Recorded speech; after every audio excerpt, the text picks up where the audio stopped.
Hello, good people. I hope you are doing well. I apologize for doing this video too late, otherwise, my fruit trees have grown more than in this video.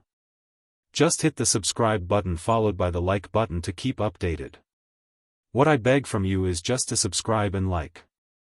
You just do it once, and you are done. It gives me the strength to do even better. I appreciate that. This is a small lawulalordnursery nursery specializing in the growing of fruit trees. So far, fruit trees are avocados, green apples, and red apples. In this video, I was repotting small avocado seedlings to larger bags, as you can see. Although I am showcasing my work, I am also using this opportunity to motivate and inspire young people who feel there is no hope for a better future. Young people are sunk deep in drugs and alcohol. There are fewer chances of surviving when using these two substances. Not forgetting the sexual trading business, known as prostitution. I came up with the idea of starting a nursery where I can grow fruit trees. I did not start because I had money or got some funds somewhere. I started because I predicted the future that South Africans, more especially from rural areas, need to invest in our land and space, which we have in rural areas.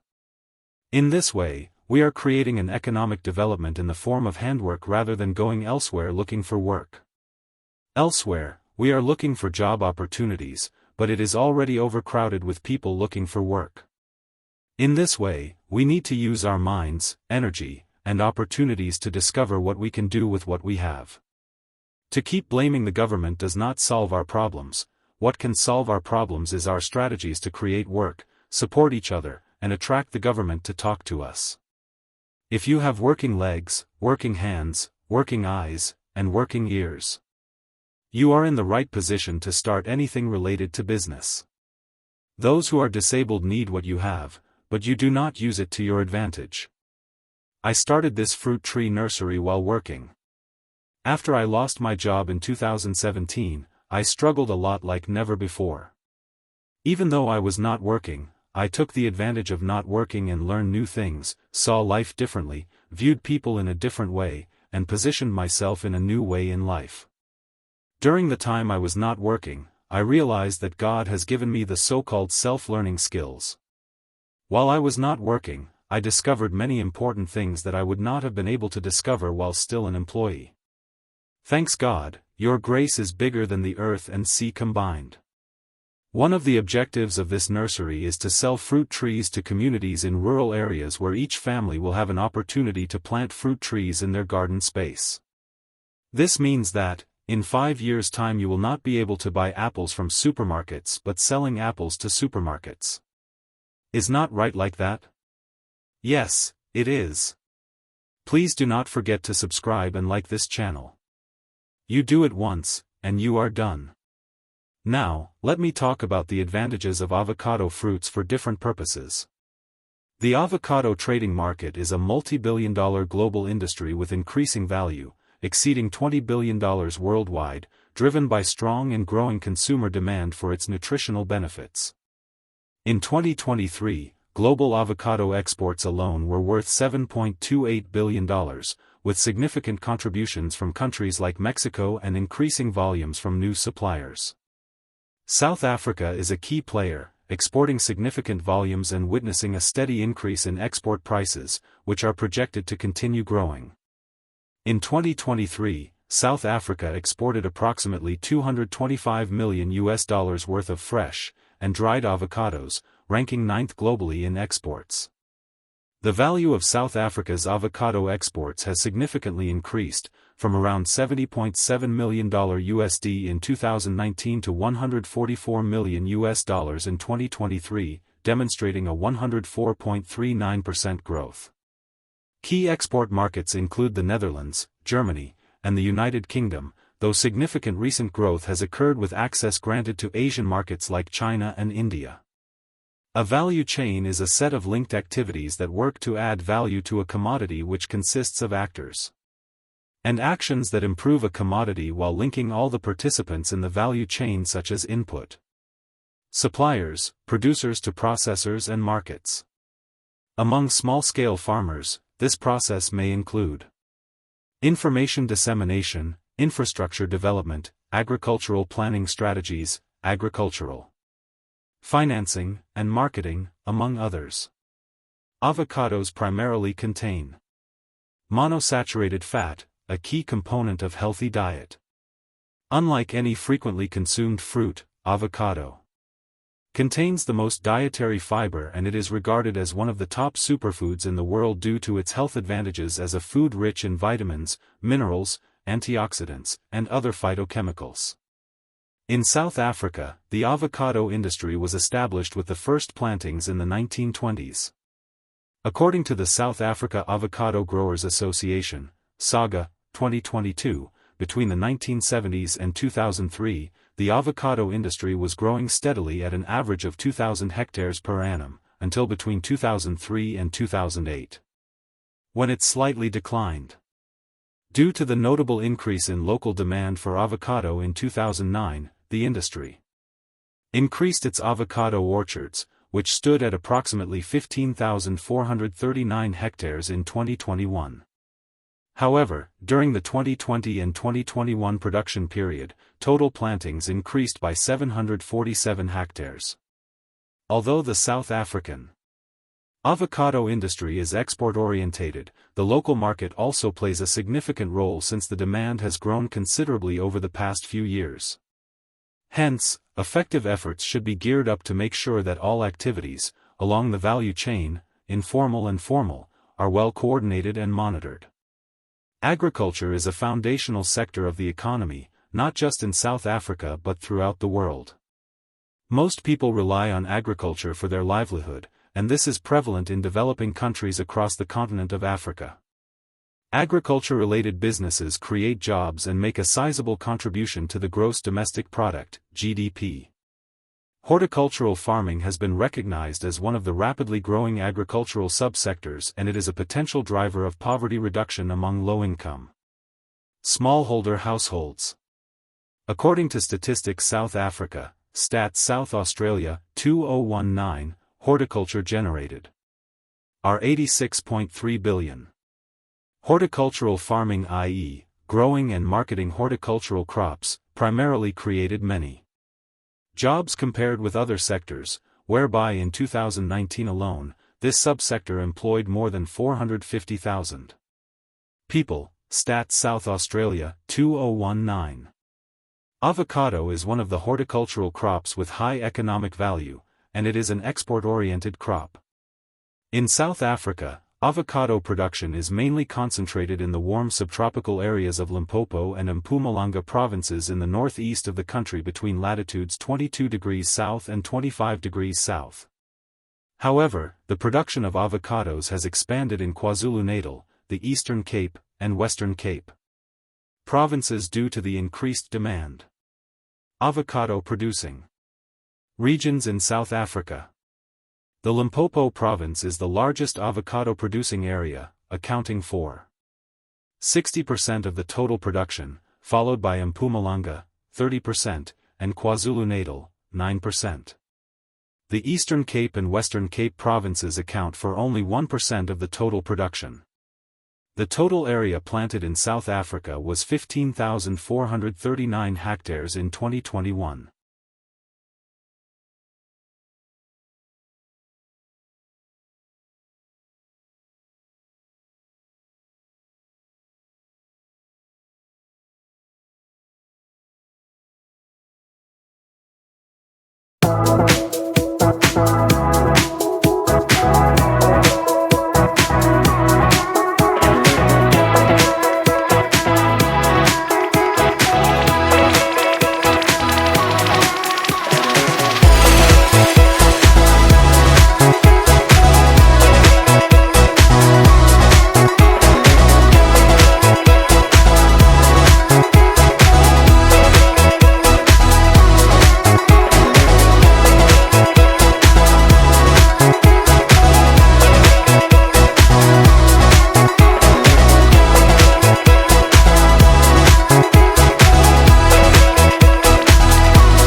Now, let's deep dive in farming in South Africa.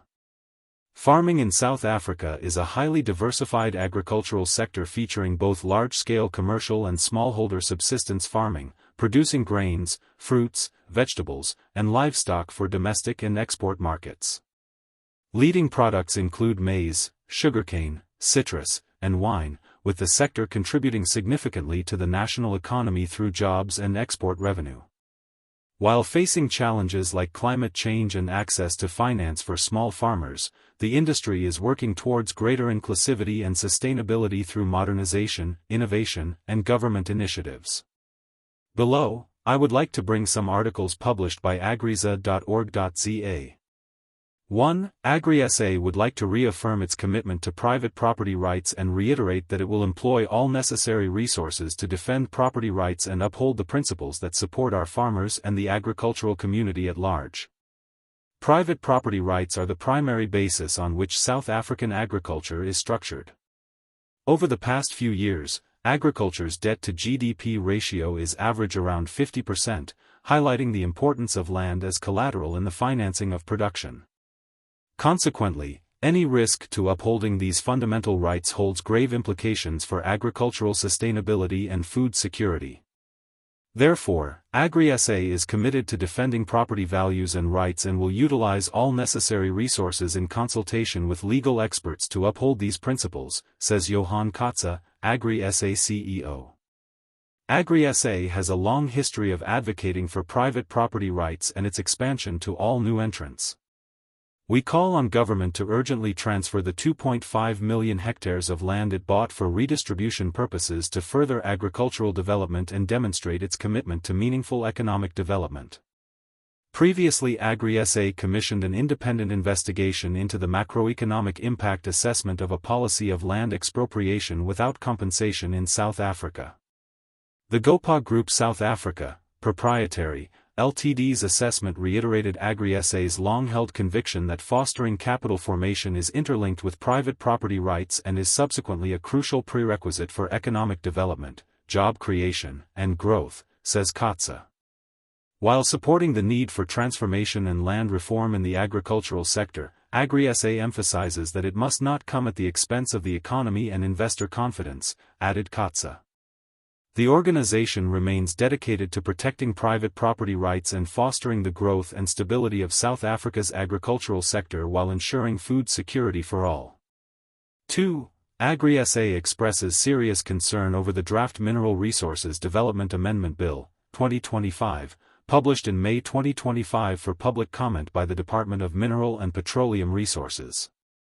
While the bill purports to streamline regulation and promote inclusive economic development, its current form poses significant risks to South Africa's agricultural sector, food security, and rural sustainability. The bill introduces provisions that would allow artisanal and small-scale mining (ASM) operations to access private agricultural land without any guidance as to how meaningful consultation should take place or on compensation requirements. This undermines constitutionally protected property rights and threatens the viability of farming operations, particularly in high-potential agricultural zones. The absence of cumulative environmental impact assessments and enforceable rehabilitation guarantees further exposes landowners to long-term degradation without remedy. AgriSA is deeply concerned that the bill was not subjected to a socio-economic impact assessment, SEIA, as required by cabinet policy. Had such an assessment been conducted, the risks to food production, water quality, and rural livelihoods would have been evident. Beyond the bill, the broader relationship between mining and agriculture remains fraught. Fragmented permitting regimes, opaque consultation processes, and weak enforcement mechanisms continue to erode trust and compromise land use planning. Mining activities often disrupt irrigation infrastructure, contaminate water sources, and leave behind unrehabilitated land, thereby jeopardizing both current and future agricultural productivity. AgriSA calls on government to withdraw the current bill and subject it to a full SEA. Introduce binding landowner consent for mining on zoned agricultural land. Align mining legislation with the Preservation and Development of Agricultural Land Act, DALA. Establish a single-window permitting system with integrated land use screening, and enforce cumulative environmental and water impact assessments for all mining activities. South Africa's future depends on a balanced approach to resource development that respects the rights of farmers, protects the environment, and ensures long-term food security. Agri-SA remains committed to ensuring the interests of farmers and calls on all stakeholders to impose on the government the importance of a properly regulated, transparent and sustainable mining industry that can properly coexist with agriculture. 3. Agri-SA proudly celebrates the agricultural industry growth over the past 30 years as highlighted in the Bureau for Food and Agricultural Policies, BFAP, publication Agriculture in South Africa in the Democratic Era, 1994 to 2024, released on February 12, 2025. The report provides an in-depth analysis of South Africa's agricultural landscape, presenting key insights into the macroeconomic and policy shifts that have influenced the sector. Some of the key highlights include: doubling of agricultural output. The sector's total output has more than doubled since 1994. Export growth. Successful expansion into international markets has mitigated the impact of domestic economic stagnation. South African producers of fresh produce benefit from our zero-tariff access to the UK and EU markets. Technological advancements. Significant yield improvements in key crops like maize and soybeans due to advances in genetics and farming practices. Maize yields have been on their way to quadrupling since the early 1990s, and the country has become self-sufficient in soybeans to the benefit of intensive livestock production. Increase in horticultural exports, particularly strong performance in fruit and tree nut exports, benefiting from advantageous trade agreements with the EU and UK. Improved labor productivity. Despite the above-inflation increases over the past 2 decades, the number of agricultural workers has remained stable, yet agricultural production has increased substantially, which indicates an improvement in labor productivity. Policy implementation struggles. Ongoing challenges in realizing effective land reform and integrating black farmers into commercial agriculture hinder sector-wide progress. Agri-SA is committed to fostering sustainable growth. This comprehensive report not only highlights significant achievements but also calls for a renewed focus on policy implementation.